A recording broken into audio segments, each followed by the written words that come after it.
noite. Eu estou fazendo apenas uns ajustes e a gente já começa.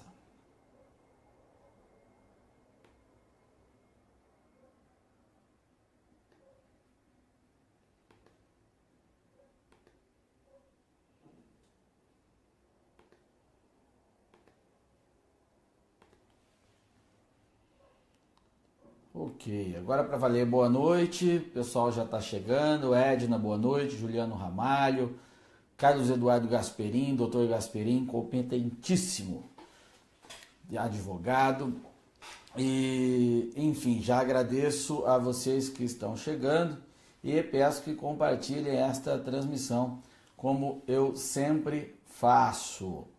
Bem, hoje eu quero falar sobre o assunto que vocês já estão debatendo há dias, quando assistem o Jornal Nacional, quando assistem os programas da Globo News, a grande Rede Globo, quando assistem o Bom Dia Brasil, do grande Chico Pinheiro, e vocês se deparam apenas com Alessandro Molon, o homem da rede, posando lá com toda a sua ética, o seu paladino moral, como um grande paladino da moral, falando do governo, né, do absurdo que é este governo Temer, toda essa história, e ninguém entende nada. Como assim esse cara surgiu? Quem que é esse sujeito? Por que a Rede Globo está fazendo isso?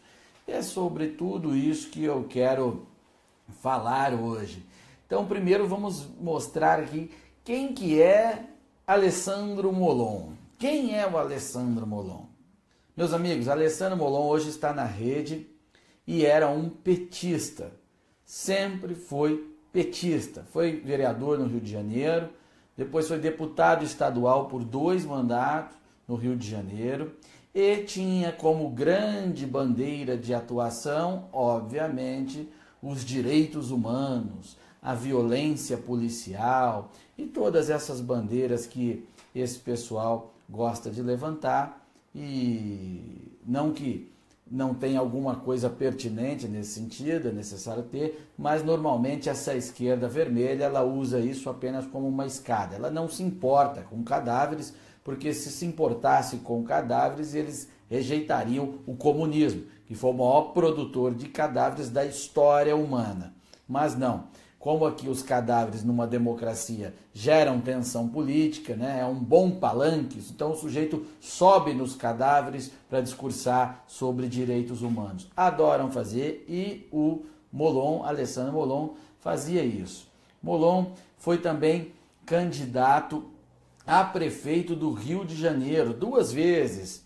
Tá aí, o Carlos Gasperim está falando aqui, o Molon é o esquerdista Leblon, é exatamente isso, esquerdista Leblon, aquele jeito bem educado que já eu falo. Foi candidato a governo do Rio 2 vezes, na primeira vez, em 2008, ainda pelo PT, o Partido dos Trabalhadores, a organização, que hoje também é conhecida como Orcrim, organização criminosa, com o apoio de nada mais, nada menos que Sérgio Cabral.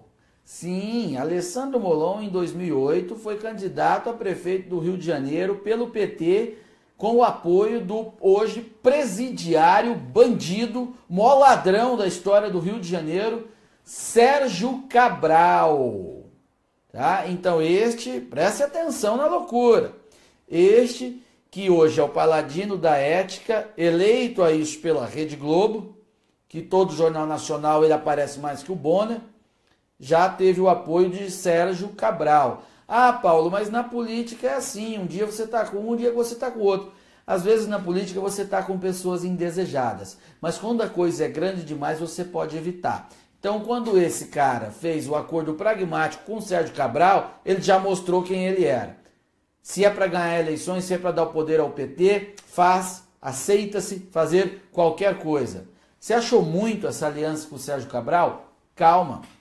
Quando o Molon era deputado estadual, ele se debatia, ele enfrentava muito o Jorge Pisciani. Jorge Pisciani, esse aí que é o presidente da Assembleia Legislativa do Rio de Janeiro, também uma pessoa investigada, suspeita de tudo quanto é coisa, envolvido num monte de sujeira que vocês veem pelos jornais, já não é de hoje, o Jorge Pisciani também foi um apoiador de Alessandro Molon. Ah, Paulo, mas o Pisciani pode apoiar qualquer um. Pode, mas dessa vez o Molon fez um acordo com o Jorge Pisciani.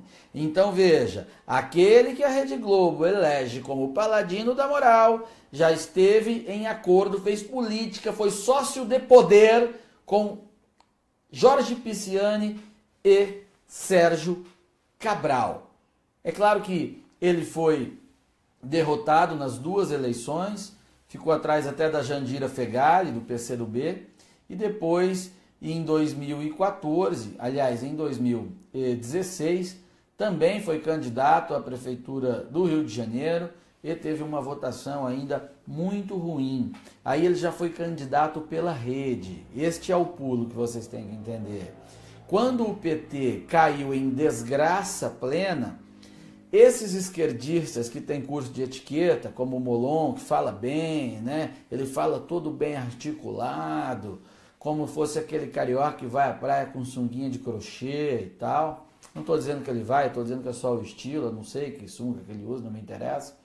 Mas ele fala bem, então ele teve que trocar para manter aquela pose de um cara equilibrado, um cara legal. Então trocou de partido e foi para o braço petista, que é o braço que tenta enganar as pessoas como algo moderno, algo meio antipolítica, sensato, sustentabilidade, com esse discursinho ambientalista, todo preocupado com o planeta. Sim, ele foi para a Rede Sustentabilidade, aquela que também conta com o apoio de bilionários globalistas, Guilherme Leal, o pessoal do Banco Itaú, né, a Neca Setúbal, grande entusiasta da Marina Silva, esta mãe natureza que nos brinda com a sua presença na Terra, encarnada de ator, de atriz política, que é a Marina Silva, que jura que é contra a política.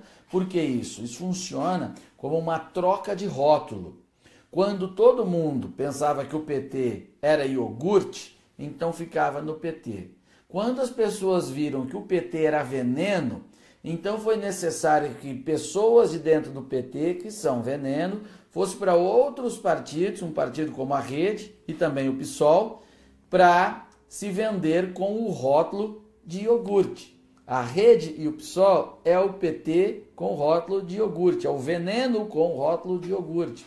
Então eles trocaram isso. Então note que todos continuam ali na esquerda, se auto-auxiliando, mas com uma série de franjas que induzem o eleitor ao erro, a pensar que eles são diferentes. Não, eles não são diferentes. É a mesma coisa. No fecha, o esquema de poder é o mesmo. É exatamente, eles acabam, o voto de um, o poder de um, ele auxilia o outro, tá? Porque são, na verdade, a mesma coisa.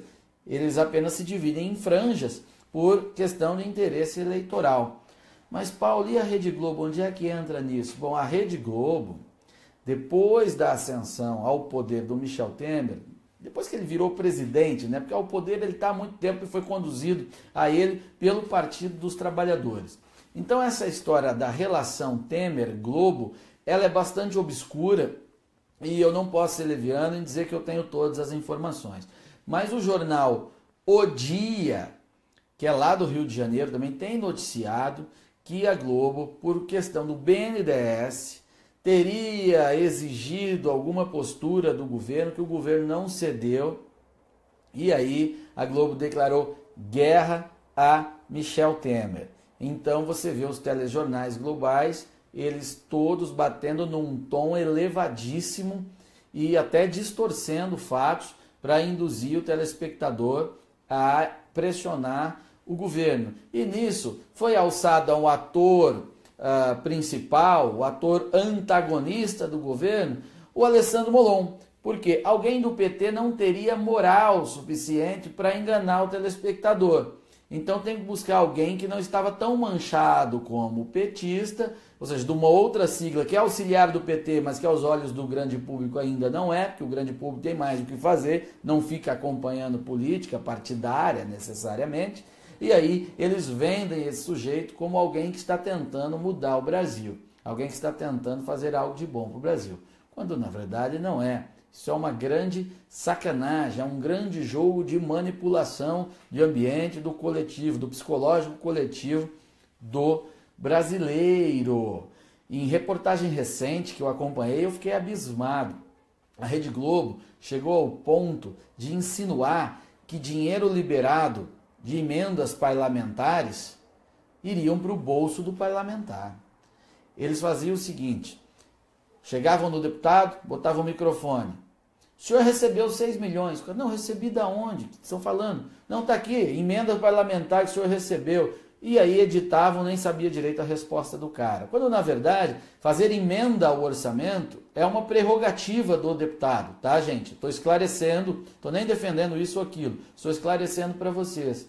É uma das prerrogativas, porque o orçamento é uma lei anual, tá? E como o deputado ele tem a prerrogativa de legislar, ele também legisla para compor esta lei anual chamada Lei do Orçamento. E aí que chamam-se emendas parlamentares, que ele destina recursos para o seu estado, para hospitais, enfim, para prefeituras. É do poder público para poder público, é de poder público para serviço prestado ao público. Não tem nada a ver que o deputado recebeu emenda. E eles sabem disso, os jornalistas da Rede Globo sabem disso, mas naquele momento precisavam desmoralizar o Congresso, precisavam jogar mais ainda a população contra o Congresso para desmoralizá-lo ainda mais, como se fosse preciso. E chegaram a este ponto de jornalismo, que é uma coisa horrorosa, um desserviço, mas é porque há uma agenda. E aí vocês têm que entender um outro ponto. Quando eu falo Rede Globo, você já imagina uma reunião de cartolas, né? O pessoal da presidência da casa, toda a elite, tentando mobilizar, manipular as coisas. Não é bem assim. Nem é sempre assim que acontece. Ok? O pessoal está falando do imposto sindical, já eu falo sobre isso. Agradeço a todo mundo que está compartilhando. Peço para quem não compartilhou que compartilhe ainda. E você que está divulgando essa história do imposto sindical também é bem importante. Agradeço a força de vocês. Voltando ao nosso assunto, como é que funciona essa história de grande mídia? Tá aí que eu quero colocar para vocês uma coisa de bastidores que é bastante interessante.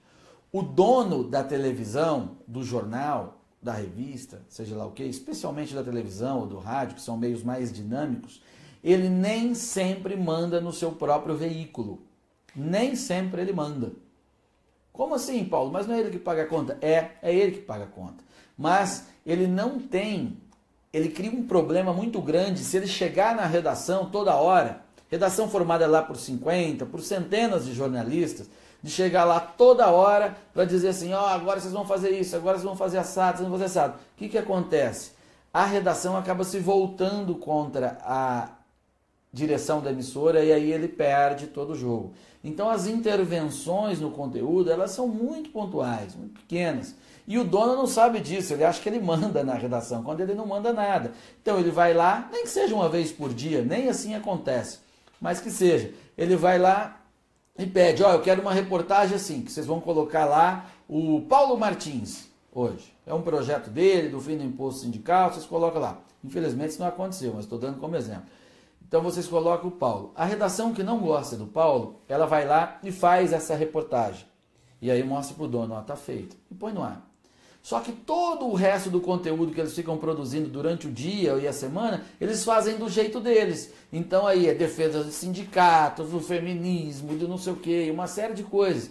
Então a redação tem muito mais poder numa emissora de televisão do que o próprio dono. O dono não entende isso e você, telespectador, fica imaginando, ué, mas como assim? Os empresários da Rede Globo, donos da Rede Globo, permitem que esses esquerdistas fiquem fazendo essas coisas, falando mal, inclusive, do próprio empresário, do empreendedorismo. É por esta realidade. O dono não está lá na redação o dia inteiro e também não é usual que mande nela o tempo inteiro. Então, como os jornalistas vêm em sua maior parte da universidade, e a universidade foi tomada pela esquerda e passou a ser uma fábrica de produção de esquerdistas, então esses caras depois são contratados, tomam uma redação e ficam lá vendendo esquerdismo o tempo inteiro. Então, e o que o Molon tem a ver com isso?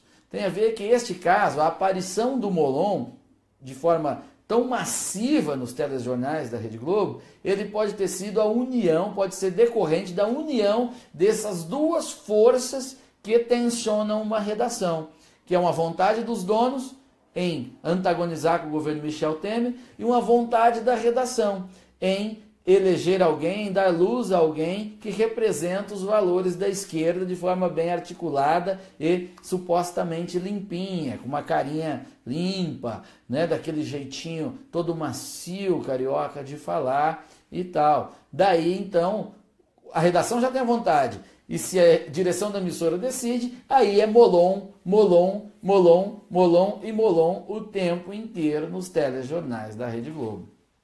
Vocês conseguiram entender como é que funciona uma emissora de televisão? Sim, é desse jeito, tá? Então, o dia que alguém aqui que estiver assistindo essa transmissão se tornar dono da emissora de televisão, já vou te avisando, você não manda plenamente na tua redação, você tem que ter um certo critério para contratações, senão você não vai conseguir. E assim é a realidade. E então, eu retomando aqui, reforçando a conclusão, me parece que o destaque de Molon é um interesse deliberado da direção da Rede Globo, que segundo o jornal O Dia, é por causa de questões de empréstimo, BNDES, questões até fiscais, e também uma vontade da redação em promover alguém da canhota, que eles tanto gostam. E aí você tem que aguentar o Molon o tempo inteiro.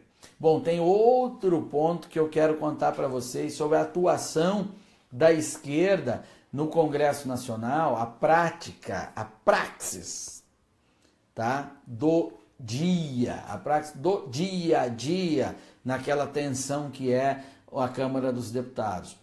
O PT e as esquerdas em geral, veja, eles atuam com franjas, como eu te falei. Tem o PT, tem a Rede, tem o PSOL, tem o PSB, tem o PCdoB, tem uma série de coisas. Então, entre eles, tem aqueles caras mais grossos, sindicalista, nervoso mesmo, tem as feministas radicais, tem o pessoal mais jovem, de movimento estudantil, e tem também o pessoal que se paga mais de sensato. Todos eles são iguais, mas aos olhos de quem vê de fora, eles se colocam diferentes. Por que isso? Porque eles fazem assim uma escala de atuação. Então, quando é preciso ir mais para a pancada, você tem lá o pessoal nervoso. Maria do Rosário, Moema Gramacho, né? Toda essa gente. Aí, quando é para fazer baixaria mesmo, aí você tem Rui Pimenta, Gleisi Hoffmann, toda essa história. Quando é para construir pontes com a oposição ou com o centro, aí eles escalam esses que eles acham sensatos, que é o Arlindo Quinalha, inclusive o próprio Alessandro Molon, era um desses que chegavam para tentar conversar com outras frentes. E daí, por esse ser um dos critérios, na minha visão, que a Rede Globo, a grande imprensa, tem usado para dar tanta luz ao Alessandro Molon, porque entendem que ele é um produto palatável para fora do universo esquerdista, além de alguma questão regional que possa haver, né? Já que a Globo é uma emissora carioca, lá tem o fenômeno Bolsonaro, que é no Brasil inteiro, mas eles atuam mais no Rio de Janeiro, que tem os filhos dele, e eles podem estar também tentando uma articulação da candidatura a governador. Mas no mais é isso, a redação da Rede Globo, tomada, escolhe alguém que representa os valores da esquerda. E está lá, Molon, em todos os telejornais. Este é um fato. Tem muita gente aqui falando em Paulo Martins, senador em 2018. Né? Eu fico muito agradecido por essa lembrança, por vocês pensarem assim, mas não é uma eleição fácil, é muito difícil, eu sou um cara absolutamente sem recursos e sem essa organização toda necessária. Mas não descarte isso não, vai saber como é que estaremos em 2018, não é? Tem todo um ano ainda, como eu falo a respeito da eleição presidencial, que tem muito tempo, nós também temos ainda um ano, muita coisa vai rolar, a legislação eleitoral vai mudar, não sabemos ainda qual será, então tem muito tempo ainda, ok? E mais, tem gente pensando aqui em falar em distritão, como é que vai ficar essa história, porque estão vendo o distritão que pode ser aprovado. Deixa eu explicar para vocês isso, essa história de distritão. Funciona assim, hoje funciona da seguinte maneira, hoje existe o coeficiente eleitoral, né? Então as pessoas votam e o voto de todo mundo soma lá e tal. Os votos de um partido, eles vão somando para ver quantas cadeiras aquele partido vai fazer. Então assim, no Paraná, a cada 200 mil votos num partido ou em uma coligação, gera uma cadeira de deputado para esse partido ou essa coligação. Esse é no sistema atual, sistema proporcional. No distritão, não. No distritão, elege-se os mais votados, independente de voto de partido ou coligação. Aliás, acaba essa história de partido ou coligação. No que aperfeiçoa isso? Aperfeiçoa que no distritão não é preciso fazer a tal chapa para disputar a eleição. O que é isso? O cara tem um partido, ele quer se eleger, está no partido, quer se eleger deputado federal, mas ele não vai fazer os 200 mil votos sozinho, então ele encontra um monte de outros candidatos que vão fazer 100, 200, aliás, 20, 10 mil, 5 mil, 1000 votos, para somar aos votos dele, dar os 200 e aí gera uma cadeira. Só que esse cara acaba tendo que financiar todos esses candidatos, então a campanha encarece mais e banaliza o processo eleitoral, porque você tem um monte de candidaturas que na realidade são laranja. Com distritão isso acaba, tá? Com distritão entra só os mais votados, então não vai ter sentido lançar um monte de candidatos que não tem nenhuma chance de concorrer. Então vai reduzir muito o número de candidatos e pode até reduzir muito, com toda certeza, reduz muito o valor global que é gasto numa campanha. Isso é uma explicação bem rápida, bem grosseira, não era o foco dessa transmissão. E eu depois faço uma transmissão explicando ponto por ponto cada sistema, assim que for mais pertinente. A Esther está dizendo aqui que trabalha de forma voluntária na minha campanha. Esther, eu agradeço muito e quero até lembrar e agradecer mais uma vez. Em 2014, muita gente trabalhou na minha campanha de forma voluntária. Aliás, foi praticamente todo mundo. Eu consegui fazer uma campanha muito pequenininha, tinha lá acho que 2 ou 3 funcionários, não me lembro direito, que foram pagos, né, que receberam para isso, mas um exército de voluntários muito grande pelo Paraná inteiro, e foi muito legal, assim, eu espero ter honrado o trabalho dessas pessoas e estar honrando o trabalho dessas pessoas que dedicaram o seu tempo e pediram votos para o deputado federal, para mim, a deputado federal, em 2014. E vou precisar ainda de muito mais. E quem achar que eu mereça e tal, eu tenho certeza que vai acabar ajudando, porque todos nós precisamos disso. O trabalho de um deputado não é só o deputado, tem que ter todo esse respaldo que o público dá para ele poder fazer os enfrentamentos necessários. Está aqui o Anderson de Londrina dizendo que me ajuda também. Obrigado, Anderson, obrigado mesmo. Tá? O trabalho é assim. Então, vocês estão na base, nas redes sociais, ó, o Marcos de Guarapuava também está falando isso. Obrigado, Marcos, obrigado mesmo, dá força para a gente continuar, sabe? É o trabalho de vocês na base, nas redes sociais, dando sustentação para o seu deputado, que tem que fazer o enfrentamento lá na Arena dos Leões, em Brasília, na Câmara Federal ou no Senado Federal. É assim que funciona, é um casamento. Nós são apenas pontas diferentes e o mesmo eixo de atuação. Marco Aurélio aí de Maringá falando também que ajuda. Obrigado, Marco Aurélio. Vou precisar demais. E nesta eleição de 2014, foram cerca de 1.100 voluntários que se comunicaram comigo via Facebook e pediram material de campanha. Então nós pegamos o endereço dessas pessoas, entramos em contato com eles e enviamos o material pelos Correios.